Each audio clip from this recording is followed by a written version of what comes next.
So where are we today? This is, again, we're trialing something new in our new season of webinars, and it's going to be on soundscapes and care. Jashen, who I met actually last year, and he's actually in his final year of study as a doctoral student at Western University. But his research centers around students' sonic life worlds, sound current streaming at home, school, and on the streets in cyberspace. He examines how sonic encounters may be a conduit and a catalyst for creative, critical consciousness. Resounding the Music Classroom is a dynamic and dialogical acoustic space via creative musicking activities like group improv and collaborative composition. Jashen designs and facilitates sound session workshops for participants to rehearse and play with sounds encountered and collected while working to sense and remake meanings from them. He's worked in PK or K-12 schools, juvenile detention centers, homeless shelters, and university settings. And again, he's here with us today from Western, and previously he earned degrees from Cal Berkeley and Northwestern.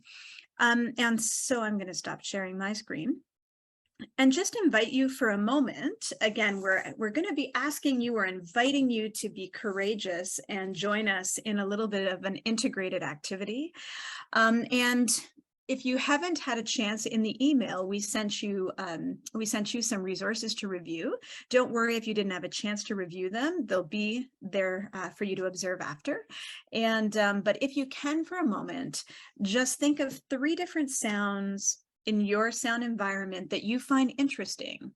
And if you didn't have time to record them or think about them yet, that's okay too. Just take a moment and think about 3 different or unique sounds in your sound environment that you found interesting. And maybe later, if you want to, record them and add them to the link in the email that we sent you.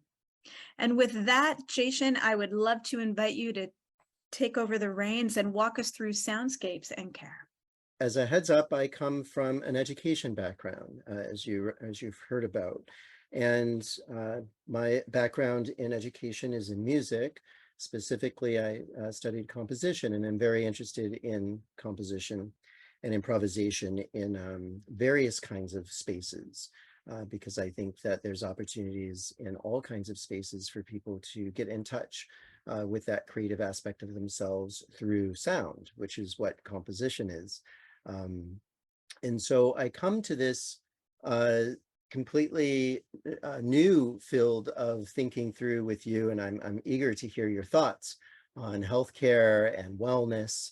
And so today we're going to do a little bit of discussion and activities, and I encourage you throughout the entire time that we're together, this next 45 minutes or so, feel free to stop me and ask me any questions that you have, because I want to carry this more as a dialogue. First off, I'm going to share my screen because I do have a little PowerPoint for you on the beautiful template that was provided by MusicCare. It's a very nice template. Typically, I don't like working in PowerPoint. I prefer Keynote, but I have to say that was such a nice template to work with that I was okay with it. So you share sound and optimize for video clip. And you should be able to see this slide here. We're going to play it from the start. And so I've titled our talk today and discussion, Sound, Health, and Well-Being, a Resonating Practice of Care via Sonic Life Worlds.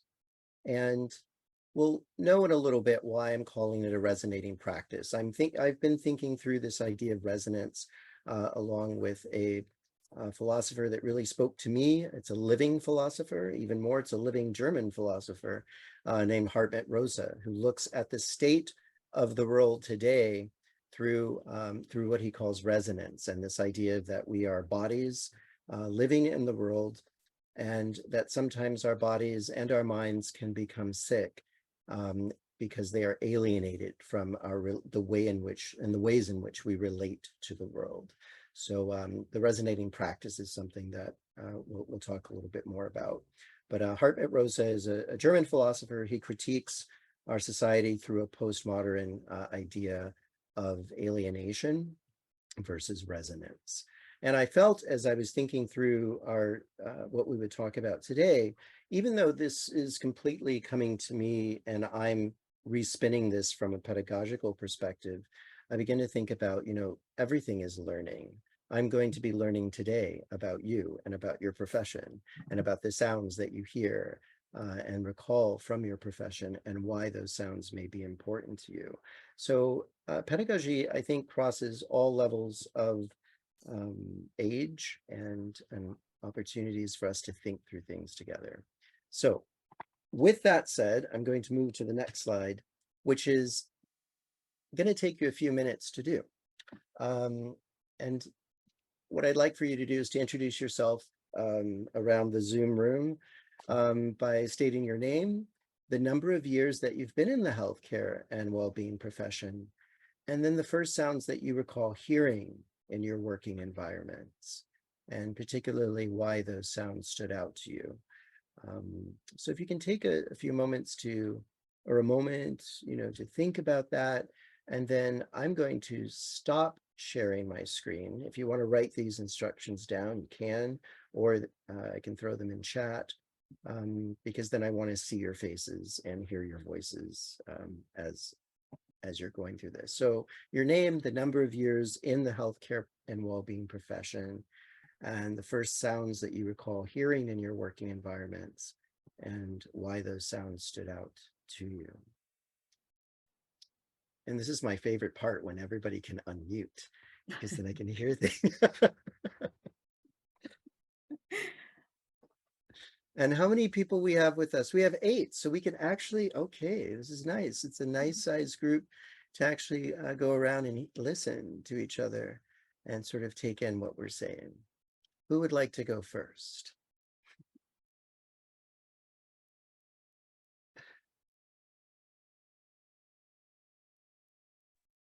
I can go first. I can be the guinea pig. Sorry, Dawn. Go for it, Ruth. I'm Ruth Watkis. I have been in healthcare 18 years. I work in day programs with people living with dementia. And sounds, I don't know, it's hard to remember 18 years ago when I first came into the profession what sounds I would hear, but I would say walking in today, it's always the sounds of the kitchen, because the door is kind of near the kitchen. So it's always the sound of, breakfast getting ready or preparing for the day, and the doorbell going as people are coming in, and people talking and milling and chatting in the open area. That's, I think, the first sounds you usually hear. What a wonderful welcoming sound, that of food, of Right. being of nourishment. That's a wonderful sound. Yeah, group of sounds. Thank you, Ruth.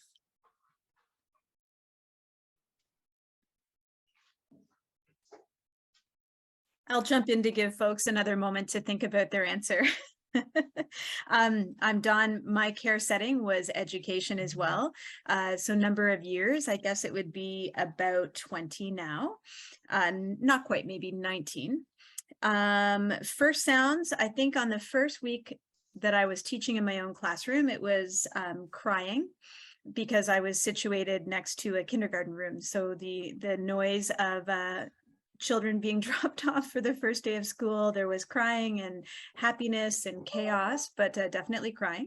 Bells as well, and meaningful because they have a certain, they make you feel like you have something to do, or there's an intention with bells. And also just the realizing the loudness of footsteps back and forth in the hallway. Cool.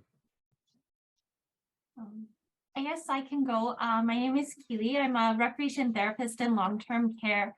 I've been for about 10 years. I don't know about first sounds in particular, but I guess positive sounds would certainly be often music of one source or another playing on the neighborhoods, either as like background music or as like live entertainment.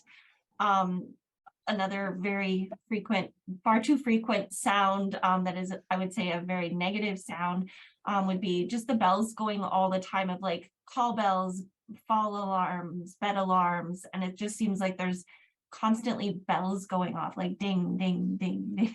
It aggravates me. So I can't imagine if I was in any state of confusion, but I don't know. Do you want to? Sure. Hi, my name's Krista. I work here with Keely in long-term care. I'm a recreation therapist as well. I've been in healthcare for I think 3 years total, and now I'm in the job. I've just graduated in June, so now I'm in the job where I'd like to be. And one of the sounds that I think that I first ever remember was the TV in the background. I've most often been in long-term care, continuing care settings, and I find the TV can be good and bad. Sometimes it's annoying because it's really loud to drown out other noises and be a distraction. Other times it's good when it's maybe a meaningful program that has to do with the residents' time from the 40s or the 50s rather than recent days in 2022. And that's me. Thank you. Thank you both. That was Keely, and tell me what was your name? I'm writing these down. Is it? My name's Krista. K-R-I. Krista. Okay, Krista. So Keely and Krista. Thank you. And Jashen, I'm going to jump in. Martin has put something in the chat. Thank you so much, Martin, for participating. So he says he can't turn his mic and video on now, but Martin, he doesn't currently work in healthcare, but looking to pursue a career in music therapy. Amazing. I'm coming from a background in music production with an interest in sound design. So I found the subject of this webinar fascinating. Thanks for that. Oh my God, that's wonderful, Martin. Yeah, coming from like production too. Like there's so many cool things that can be thought about with the designing of space and designing an acoustic environment for care. So yeah, great. Thank you, Martin. Hi, my name is Jennifer. I'm not exactly working in healthcare. I'm a volunteer in long-term care as a musician. So I go to play for the residents from time to time. And I'm also an ESL teacher. So that's caring, I guess, caring as well, but volunteering as well. So some of the sounds I heard, I think in long-term care, there are a lot of sounds like the wheelchairs wheeling and people trying to open and close the door and fetching things from the kitchen and things like that. So there are these miscellaneous sounds. And the more negative that I heard residents crying or screaming sometimes. And yeah, so that's more or less it. I'm glad you said that, Jennifer. Thank you so much about crying and screaming. And you did mention it as a negative sound. And hopefully by the end of this, we'll have an idea that actually it's not such a negative sound as always that we think, because the theory that I'm going to talk us through, the resonance theory by Hartnett Resonance, actually looks at laughing and crying as opportunities that show that we are resonating with the world. Resonance doesn't necessarily mean a good or bad, right? It's a string, it's vibrating. So it's going to have an effect. And in his main idea, which I find really helpful in any of the work that we do, is what is our relationship to the world and how do we respond to that? What are we able to give to the world through ourselves? Not just always take, but we give through ourselves, and how then we respond to that. And so crying and laughing are one of the things he really talks about. So I'm really excited that you brought that up. Thank you, Jennifer. What instrument do you play? Play the piano. Wonderful. It's okay. Cool. It looks like we have one more who can share with us, perhaps. Is it Lucy? It is. So my name is Lucy. I'm a recreation therapist, and I've been working in healthcare for, I guess about 10 years now. I am a volunteer in a hospital, our local hospital. Very, very great place. Love to be there. In terms of the first sounds I really heard when I was there was, first of all, just a friendly voice, just a welcoming, friendly voice. And then as things progressed, I volunteered specifically in the dialysis unit. So there's always sound occurring, whether it just be conversation between patients and nurses, or a lot of the time their machines will alarm, and that's to tell us if something needs an adjustment or if there's something going on with the patient. And it's a very sort of alarming sound, because you never know why that, like, you don't know what's going on. And that was a huge learning curve for me, was to understand why that could be happening and how to act accordingly. So it's been quite an experience. Yeah, that's such a good point about sound, because sounds are signals, right? Mm-hmm. And they alert us to do something, either to get out of the way of something. I mean, they're primordial. Sound is primordial, a way that we sense the world. Although it's very clear that, we rely a lot on our sight, that's not necessarily physiologically what came first. Our ears were developed in utero much earlier than the eyes, and we were able to hear the inside of our early homes. And so this idea of signaling is very interesting. And I imagine that all of you have spoken about sounds like the bells and the alarms that are there for signals and to alert you about a patient or a person that you're working with, how to best help them, how to best support them. I would imagine too that these sounds all have different, you get to know them over time. You get to know what each alarm or each bell stands for. And I think that's interesting. I think we've gone through, I see someone says Dawn's iPad Pro. Is that another Dawn? It is another Dawn. Hi, Dawn. Oh, okay. Because I'm like looking at Dawn's iPad Pro, the pictures, the photos in the background, and then I'm looking at yours, Dawn, and I'm like, well, that's a different color room. The ceiling's not this. Okay, so it's another Dawn. Hi, Dawn's iPad Pro. We're going around and introducing ourselves by telling us our name, and then how many years we've been in the healthcare and wellness profession, and then any early sounds that we may remember from that, or current sounds, as many have related. After being in the business for 20-some years, it's hard to remember back to first sounds. So if you could fill us in on that, that would be great. Okay, so my name is Dawn, and I've been a Reiki practitioner since 2003. And I have a daughter who was born with congenital heart disease. So basically, we both grew up in the healthcare system and navigated it for the last 32 years. So Soundscapes for me has everything to do with what I do for work in terms of respite, but also the hospital environment. And it can be any level of that environment, whether it's recovery, emergency, or intensive care. Like, I've experienced all those different areas and then found ways to cope and manage stress and, learn about that kind of on a more personal level. So currently, fast forward, I've been taking my education with Ring 217 and hospice palliative care since 2018 more. And I've recently started working with Wellspring, Alberta as a Reiki practitioner.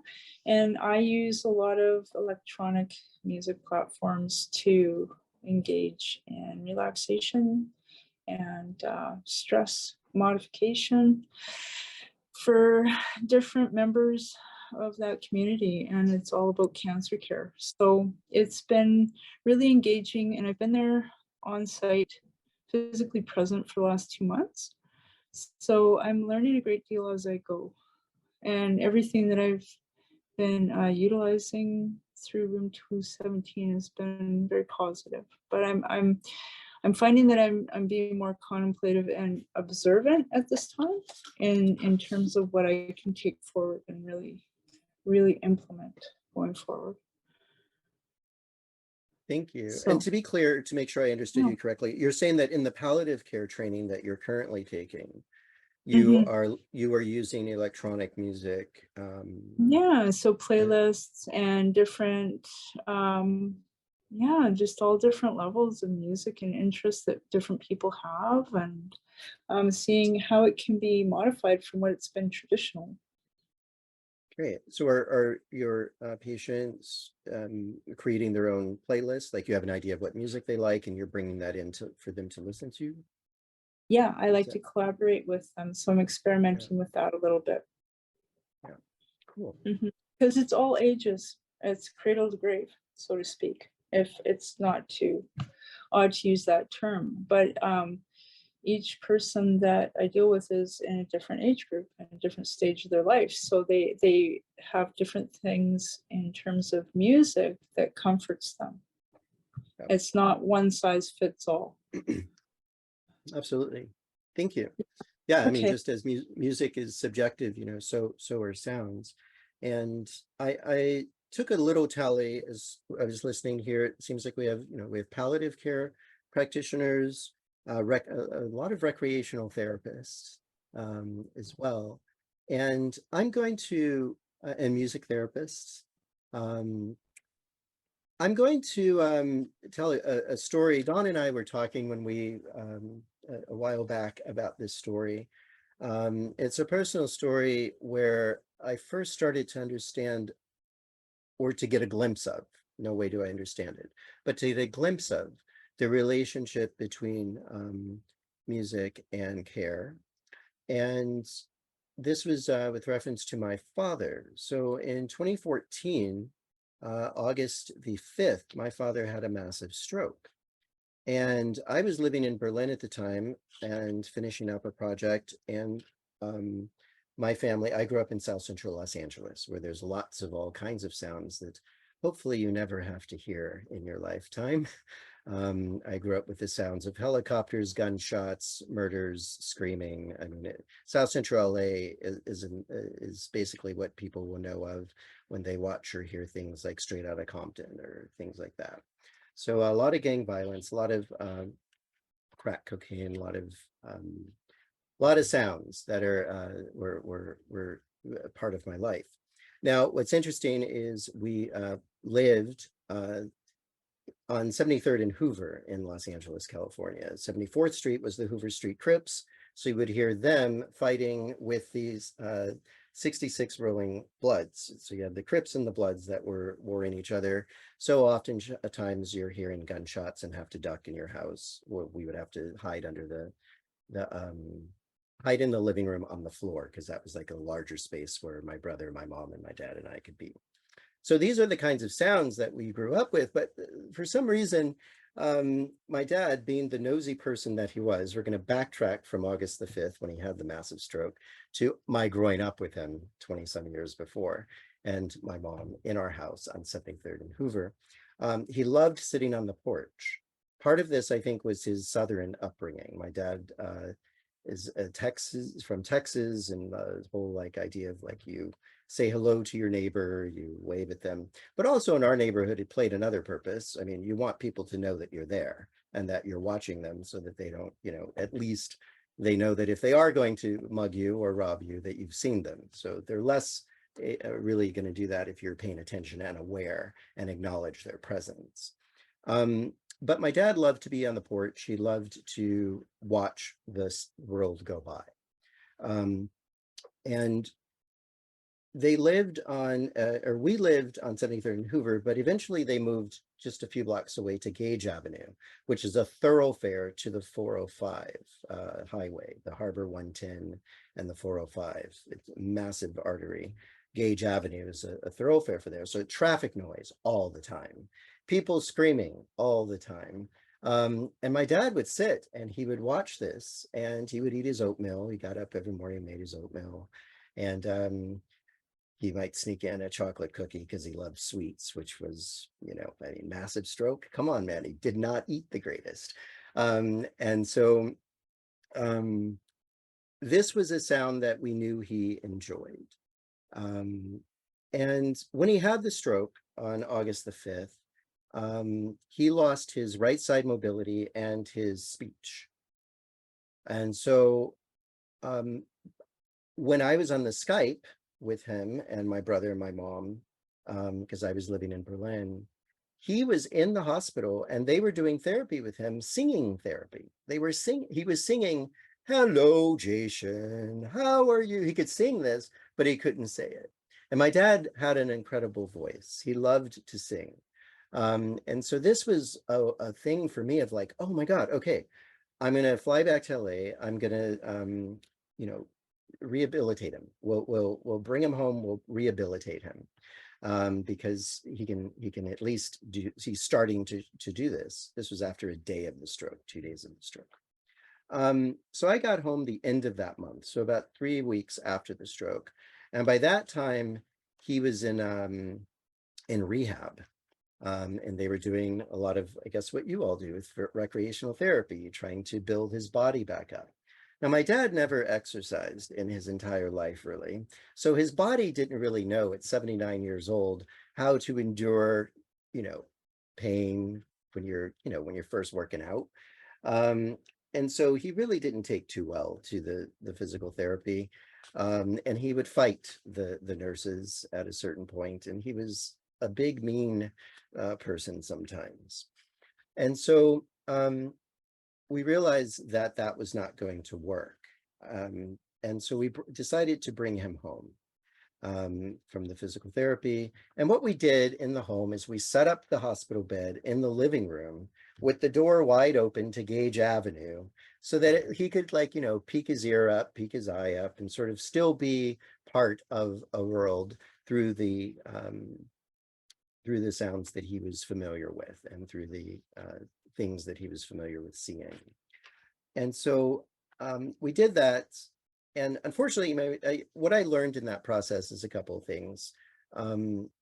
There's all kinds of ways to rehabilitate people. And there's ways to help people that have been through traumatic events like a massive stroke. But the one thing that one cannot give to someone is the will to live. And that is what he lost. He lost his will to live because he couldn't speak and he couldn't walk and he was bedridden. He had always told us growing up that, I don't even know if it's I think it's a Southern expression, but he was like, "So boy, if you see me and a bear in a fight and you see a stick, give the bear the stick."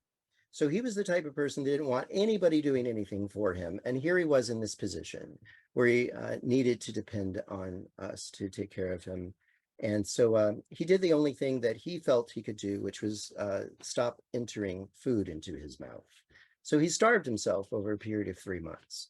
And we had him, in palliative care at the house with the door open, with him to sort of get a sense of where he was. But through the course of his dying, he died on US Thanksgiving Day, 2014. So about 2 months or so after the stroke. There were some things that, I realized when it came to care, because I was his primary caregiver. And one of those was, really trying to listen to his body and what his body was saying as it was deteriorating. And to then process that and to take it in as like, okay, this is the last part of this man's life.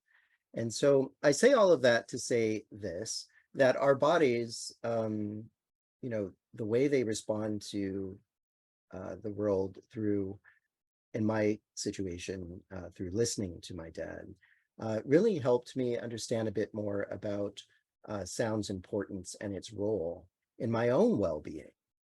Because I would then start to reminisce about conversations and sounds from childhood that helped me heal through the process of losing this person that was my father.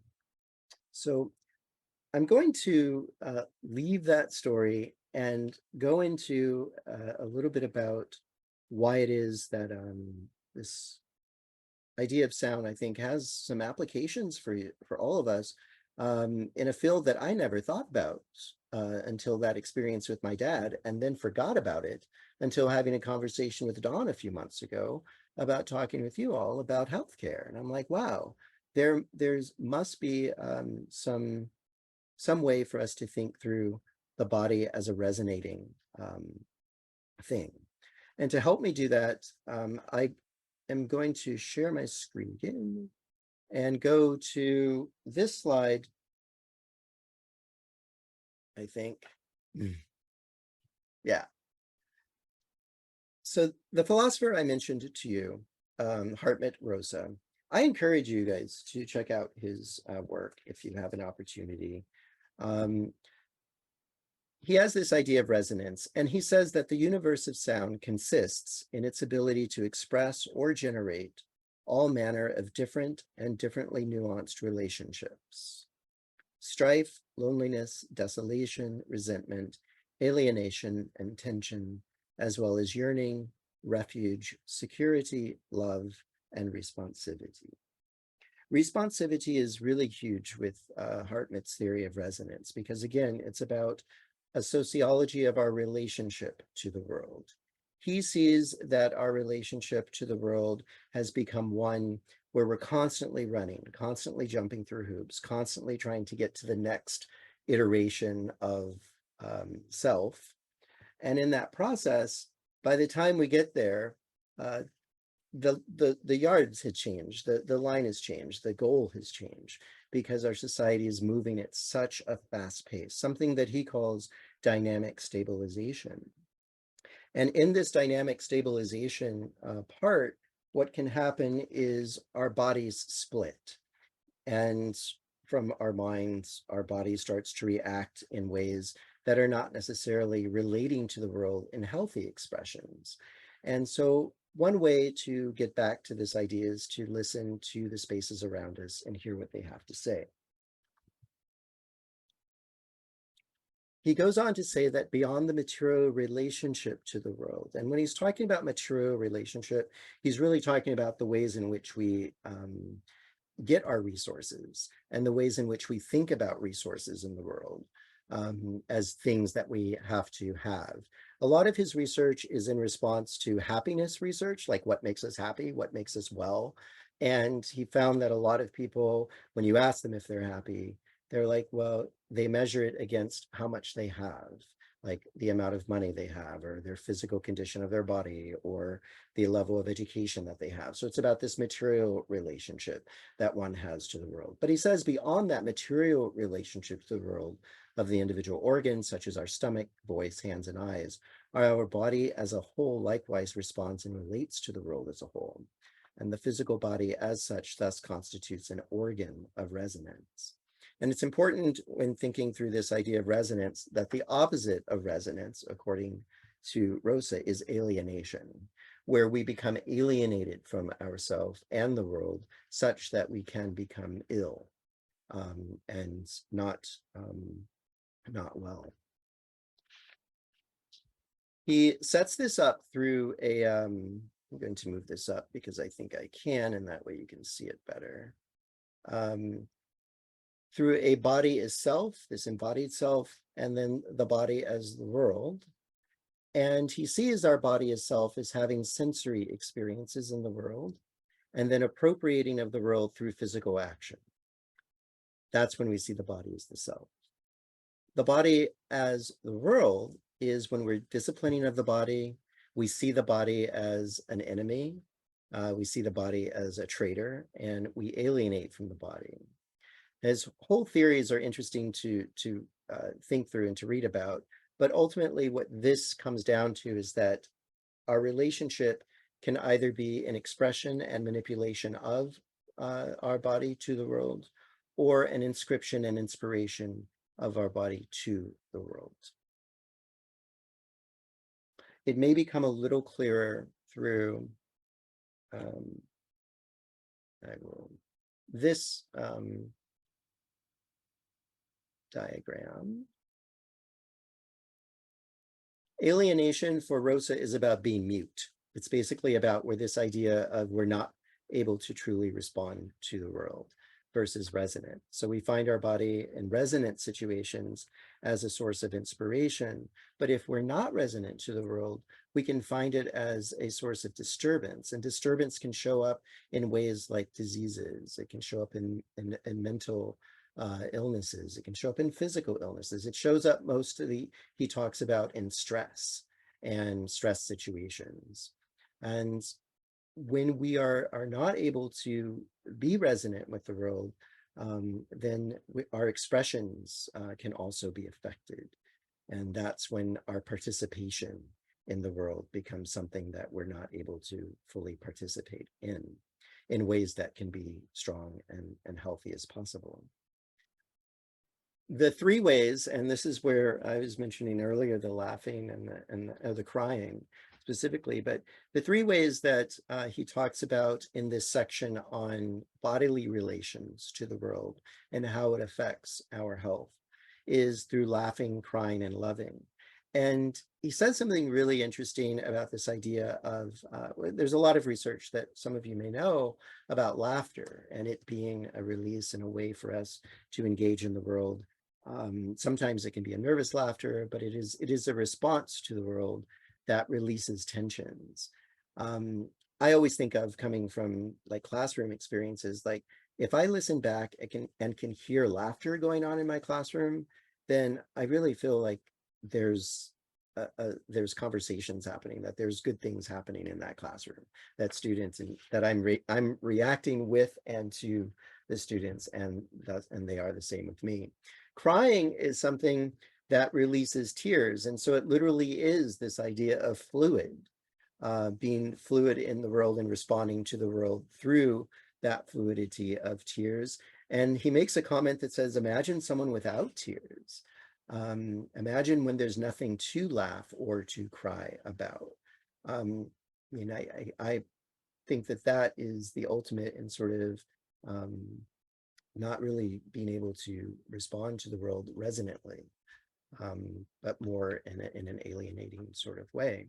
Loving, of course, is on various levels a way to react to the world and to respond to the world and to build relationship to and with the world. And so these three things, laughing, crying, and loving, I was very interested in hearing your perspectives on these, specifically related to the laughing and crying, where he sees these as modes of experience and behavior that convince us actually of our soundness to the world, of our relationship to the world. I mean, they are sound in themselves, and they bring us into this resonant relationship. And what I'm wondering, and so I'm going to stop sharing my screen so we can wonder this together and I can shut up and listen, is in your profession, in your work, those three things, laughter, crying, and love, how have you heard those expressed? And how do you respond to those when you hear those expressed? Laughter, crying, and love. Thank you, Don.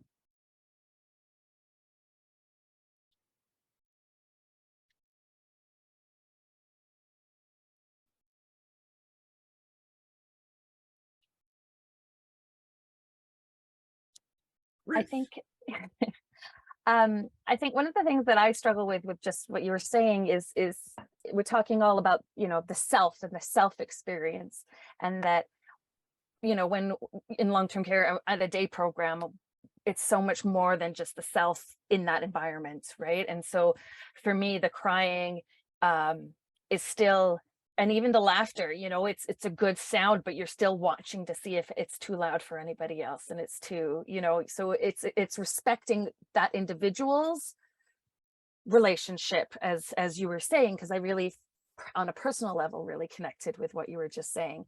But then in the healthcare setting, respecting other people's space as well. And so that was my thought. Yeah, no, that's such an important point about space, because yeah, I mean, it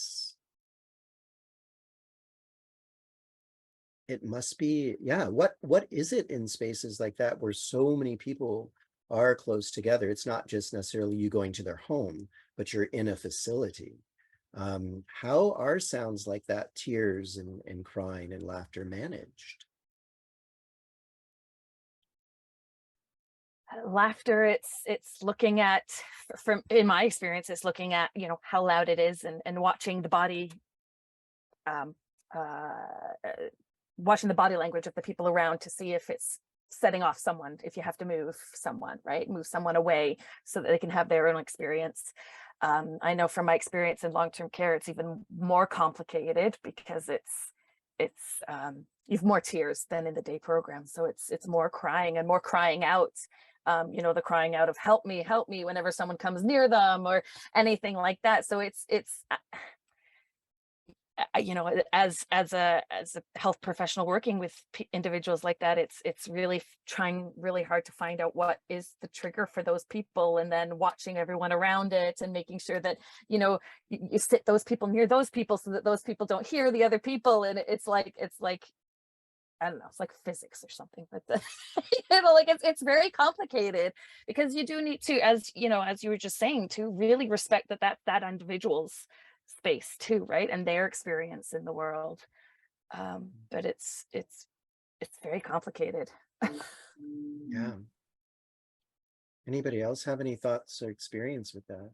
I guess I just Keely? want to say that I definitely agree with that, Ruth. Like it's yeah, it's constantly like, yeah, you want to allow that person to express themselves, be it they're calling out because they're in pain, or they're saying hello because they need something. But then you have one person saying hello, hello, hello, and then their neighbor is saying shut up, shut up, shut up, and then someone else is getting agitated.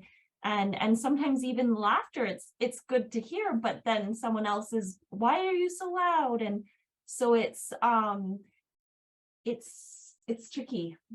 It's a constant juggling act. And even just as you were saying that, like I can hear way down the hall someone saying hello, and like I'm in my office with the door closed and I can still hear that. So it's constant. Hmm.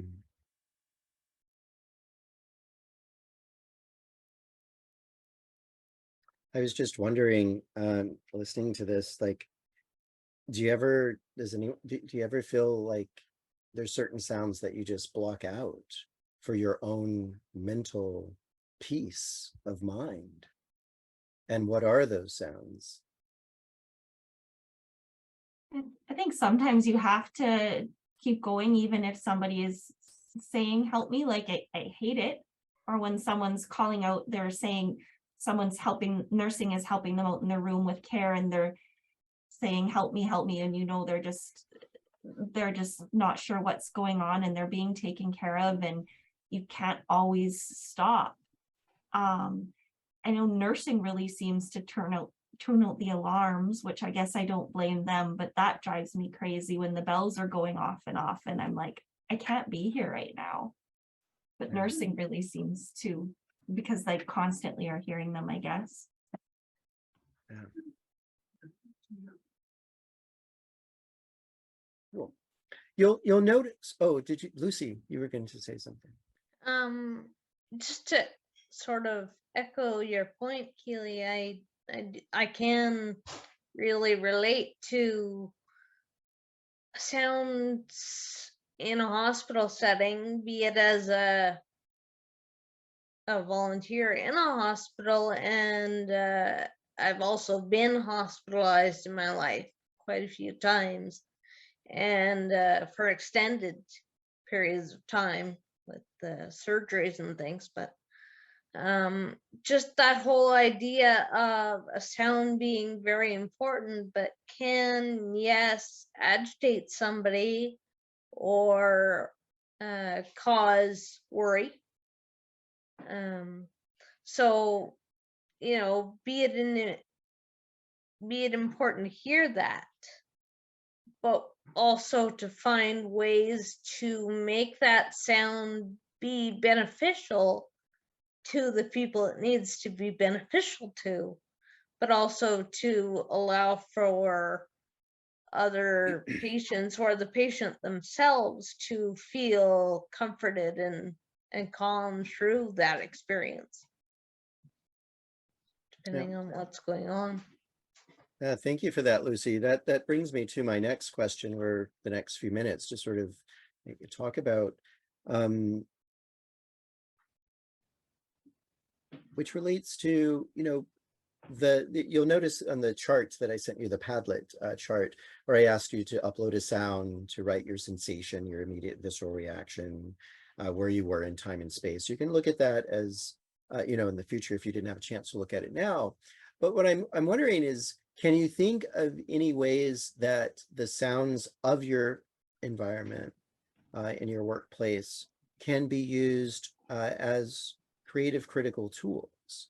And what I mean by that is, from a creative perspective, in what ways might the sounds that you encounter in your workplace be a space for you to reflect on, maybe making your own sound piece? Or for those that are working with clients and patients, that are able to have them recollect sounds from their childhood, or sounds from sounds that irritate them, sounds that they hear every day, like have them start taking like a diary, a sonic narrative journal is what I call it in my study, but having them start to chart sounds or think about sounds, and that as a creative way to play with sound, and as a critical way to sort of think about how sounds do help shape the way in which we interact in the world, and the way in which we respond to the world.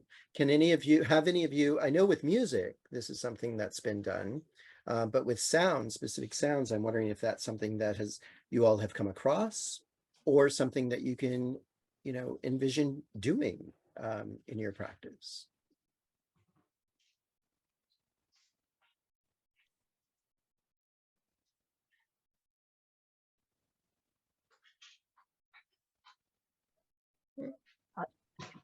It's a hard question. Yeah, Ruth. I know it's something I've been thinking about. I've been talking with Dawn a little bit about it. I'm talking about in the day program, setting the mood and setting the feel through music, and not just music, but also sounds. I've been doing some research into the soundscapes and how we can use, like if someone grew up on, as an example, grew up on a farm, using the farm noises in the morning for someone who has really bad mornings, for playing the sounds of a morning farm so that they wake up to those sounds, just like you were doing with your dad, making sure he could hear the sounds that he loved to hear from this on the street. I'm just trying to figure out how to do that within a setting, right? Within a group setting, right? Not just an individual. And I think that's where a challenge is. Again, even just choosing music is so challenging, because people are from all over the world, or different. Everyone's personal experience is so different. But I do know that I've worked with clients who they make noises that are not, they're vocalizations, right, with the world. They don't speak anymore, but they just make sounds. And if it's someone who I've gotten to know, and I can improvise musically in the sound that they're creating, which is almost, sometimes someone might be like, oh, you're mocking their sound, but it's not. You're going into their space and their sound, and creating, right? As you said, it's that creative process. You're creating with the sound that they're making. And it's always really, really cool when I'm able to do that. Yeah. There's a wonderful group here in London called Dreams Come True. They're an all ability choral musical theater group. And they have some people that are in their group that are only able to make vocalizations. They just did a production of Seussical, and they're able to use digital instruments to make music from their wheelchairs, but they also use the vocalizations that they're capable of making. And it raises a whole new idea of what musical theater sounds like the aesthetic of musical theater. Like we get used to a certain thing in our ear of what chords are supposed to go where and what harmonic progressions, and you get sounds involved that people are not in tune, but they're responding to the world. They're playing with the world with what they have in their body. And it's the most incredible aesthetic experience of sound in musical theater that I've ever heard. And they perform 2 musicals a year. They do a whole Christmas show. And during the pandemic, they did the whole thing online. So not only, you had like 200 people involved in this thing. It was really, really cool. So Dreams Come True is something that you guys might want to check out. Run by Alison O'Connor here in London.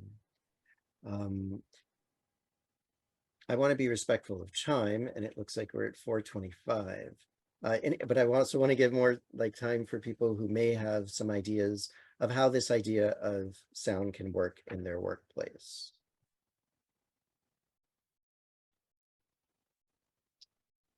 What I will do is finish off by giving you an example of people in my study. So I work with my dissertation study. The participant groups are 2 participant groups. There are undergraduate music majors and high school music students. And so I did my study during the pandemic. So it was extremely challenging to meet in person. So a lot of this was done online. And some of the students in the high school were actually quarantined. And one of the assignments they were given for one of the methods in the study is for them to do a sound map, where they go from home, school, to neighborhood, and they chart the different sounds at the same time of day to see over a course of a few days what sounds are still present. And then they create a sonic cartography. Now, one student was quarantined, so he couldn't leave his house. So he creatively listened to the sounds of the 3 places that he could go, which was his bedroom, bathroom, and kitchen. And so some of these students, the sounds that they have here, I'll let you hear, because I think, if anything, it might give an idea of how you can use this to create. I don't know how many of you have played around with like digital audio workstations, DAWs like Logic or GarageBand or Soundtrap, but they're pretty easy. They're pretty cool. You can record sounds, upload them, and make a sound collage of your day and keep like a sound journal like these guys did here. Let me share my screen so you can hear this.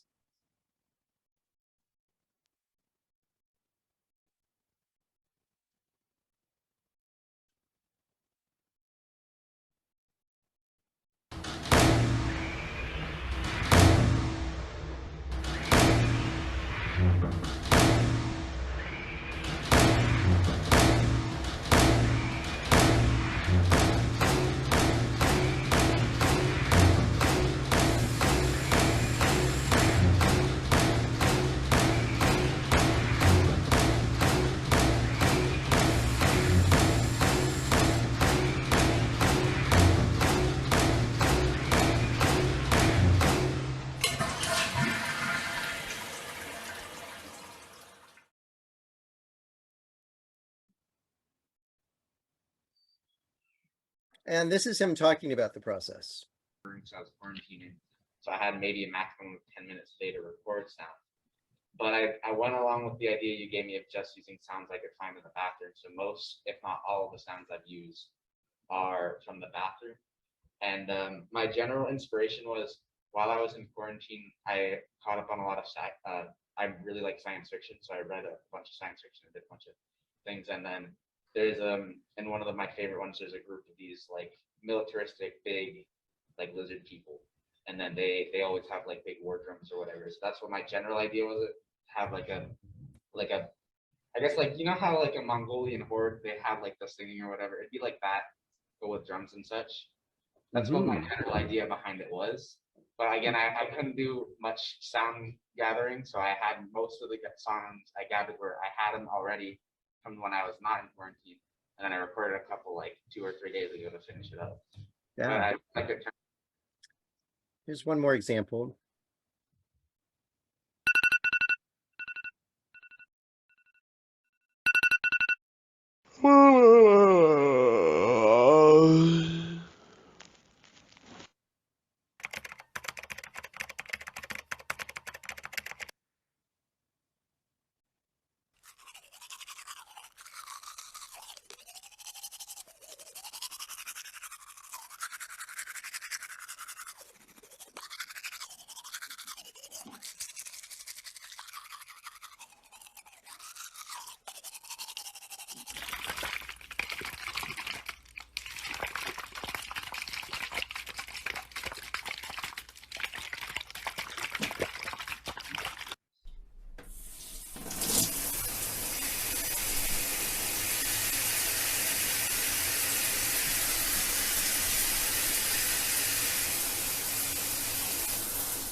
So as you can hear, that was a typical morning. For time's sake, we won't have him talk about it. But people in this study, they recorded sounds of their cats purring because that was comforting to them. They recorded sounds of them walking in the park. They spoke to the idea of getting out to exercise because of the pandemic. They were stuck at home a lot, and this gave them a chance to actually take in nature, to respond to the world through sounds they were hearing.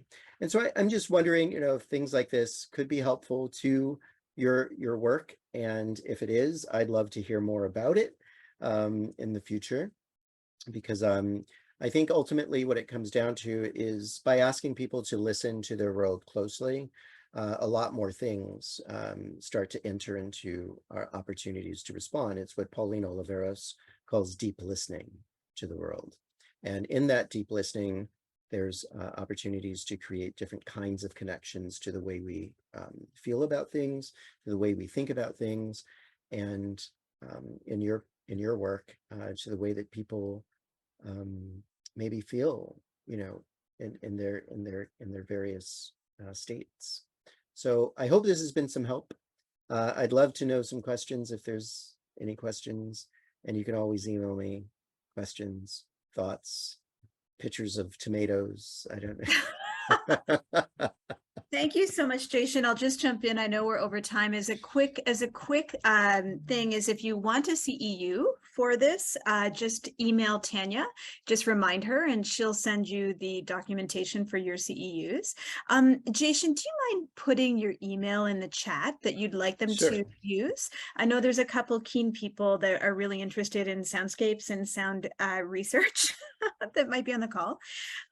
So yes, we have T Albus, Tanya's email, the first one there for those that want a CEU, and then Jashen's email following that for any connections. And thank you. I mean, I know it's been an interesting sort of learning about each other's sound spaces, and certainly from your research, Jashen, and your story with your father. So thank you. And I'll stop talking if anybody has a question that they want to ask as we end the call. I see people writing down information.